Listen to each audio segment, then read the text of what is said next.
After about 12 to 14 hours of the second session of the Vaporust shower, I disconnected all the lines, pulled the press up out of there, set it up on the floor, started playing around with the leverage bar there, and it wasn't moving too much farther than it was originally.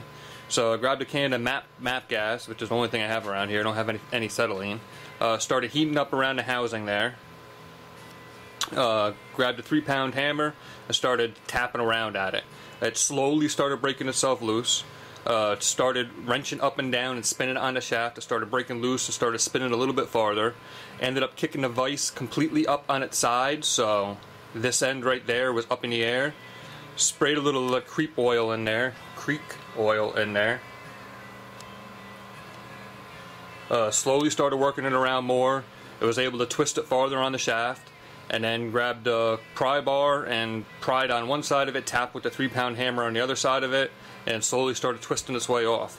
So right now, the leverage bar is off of there. I'll dunk this end of it back into the Vaporust, let that sit for a while, hoping to free up the little lever there to disengage the lock pin, and I don't know, see what happens after that. Alright, here we are, right around 20 after 10.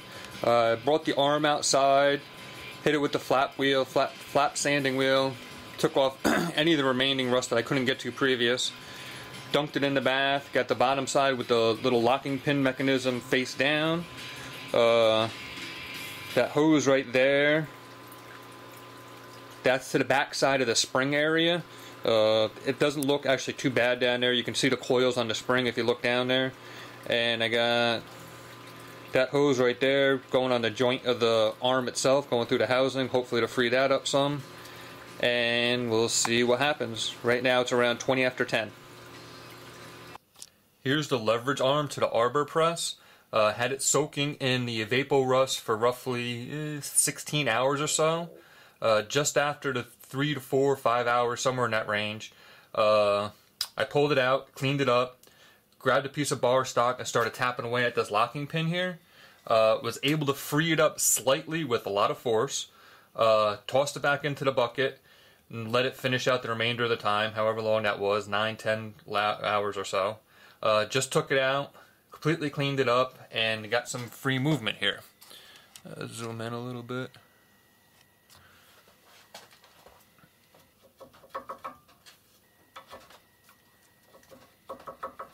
So this stuff seems to be working very, very well. It's somewhat time consuming, but the next stage of this is I'll try to get this pin out right here, pull the whole mechanism out and really clean everything up, see if it has to, see what I'm going to have to remake. This pin, this lever here, this lever pin, I'm going to remake one of those. Actually, let me see if I can do that right now.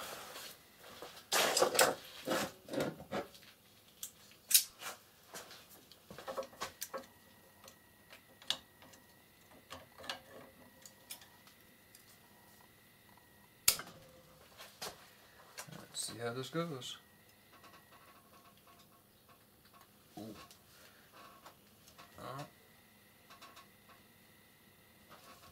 That don't. Nah, that's not going anywhere right now. Well, so far so good. I'm gonna leave this how it is right now, and then since the Vaporust has cost a couple dollars a gallon, I'll put another component in there, work on this, maybe with some oils or something. But that's an update so far.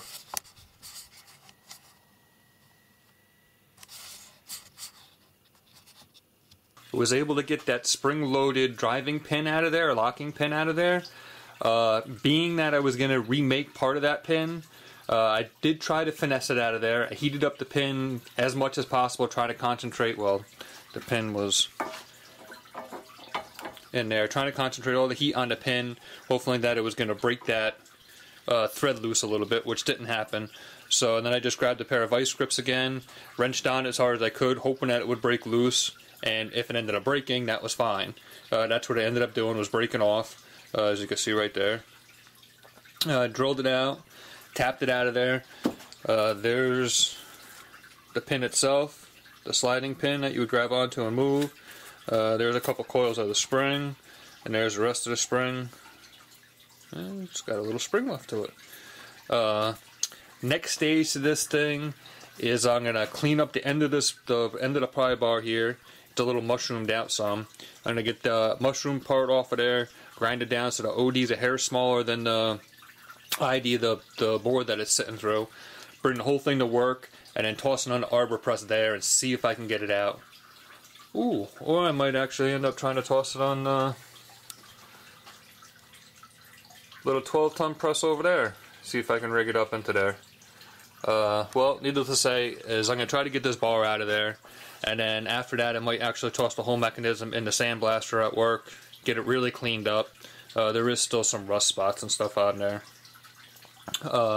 After that, I'll end up tossing it on the milling machine, clean this hole up some. As you see, it's all worn and sloppy out. Clean that all up. I'll remake the pins, get another spring, and who knows, maybe face this off. I looked at this surface right there.